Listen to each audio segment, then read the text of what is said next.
بعد مخاض طويل وتمزيق للأرحام وتقطيع للعروق، عدت من جديد. وكما ألفتكم دائما في الماضي، كنت أقوم بتحميل العديد من الفيديوهات، لكن لظروف خاصة قمت بإيقاف هذه الفيديوهات لبعض الوقت، وقمت بتنزيل بعض الفيديوهات القصيرة نظرا للعديد من الأشياء التي كنت أنشغل بها.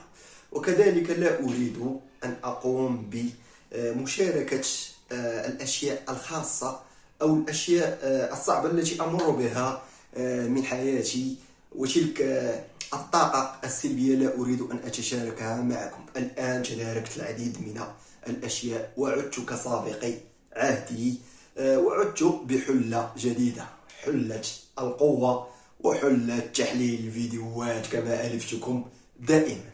سوف نتطرق اليوم، وأول فيديو لنا إن شاء الله هو تحليل النزال الذي سوف يكون بين بدر هاري ومقاتل سوف أتذكر اسمه وأقوله لكم يا إخواني بعد هذا الفاصل.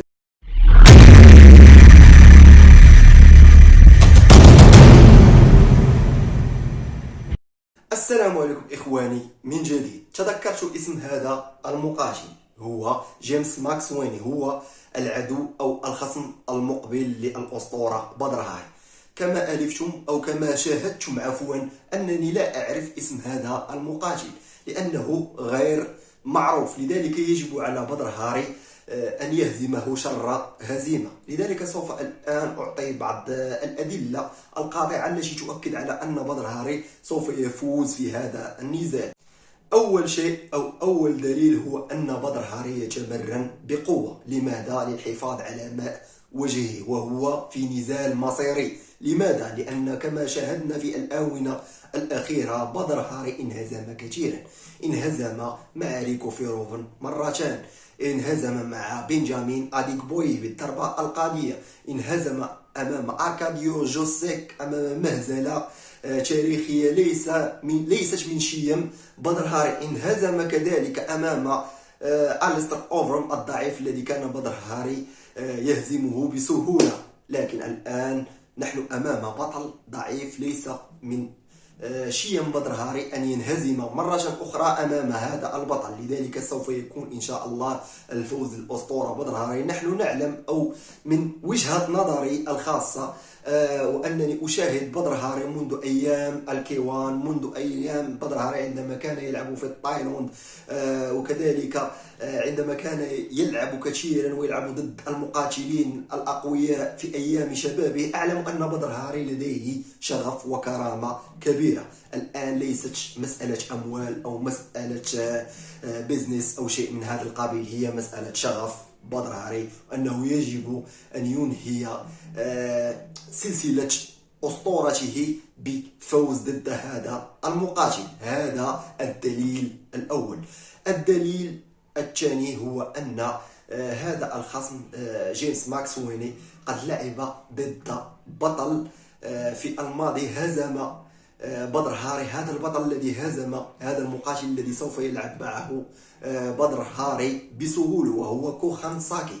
كوخان ساكي نحن نعلم أنه صديق بدر هاري، لكن في الماضي جمع أيام الشو تايم جمع نزال بين كوخان ساكي وبدر هاري. كوخان ساكي كان في تلك الوقت رهيب جدا، وبدر هاري هزمه بالضربة القاضية في الجولة الأولى. وكوخان ساكي التقى مع هذا الخصم الذي سوف يلعب الآن مع بدر هاري وهو جيمس ماكسويني، وهزمه كوخان ساكي بسهولة، هزمه فقط بلاو كيك، بحيث لم يستطع جيمس ماكسويني خصم بدر هاري المقبل على أن ينهي النزال، بحيث انهزم بالضربة القاضية. لذلك أقول من وجهة نظري أن بدر هاري هزم الشخص الذي هزم عدوه المقبل، سوف يكون سهل بالنسبة له. هذا دليل قاطع على أن بدر هاري سوف يفوز إن شاء الله بسهولة. وكذلك هذا المقاتل جيمس ماكسويني شاهدته في العديد من القتالات لا يتوفر على تقنيات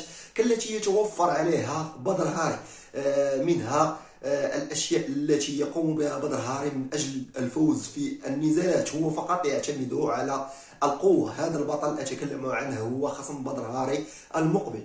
وكذلك ليست لديه لياقة بدنية عالية، ولا يتحمل الضربات القوية بالمقارنة مع بدر هاري. فبدر هاري لديه العديد من التقنيات وكذلك العديد من الخبرات التي ستجعله يفوز على هذا البطل بسهولة إن شاء الله.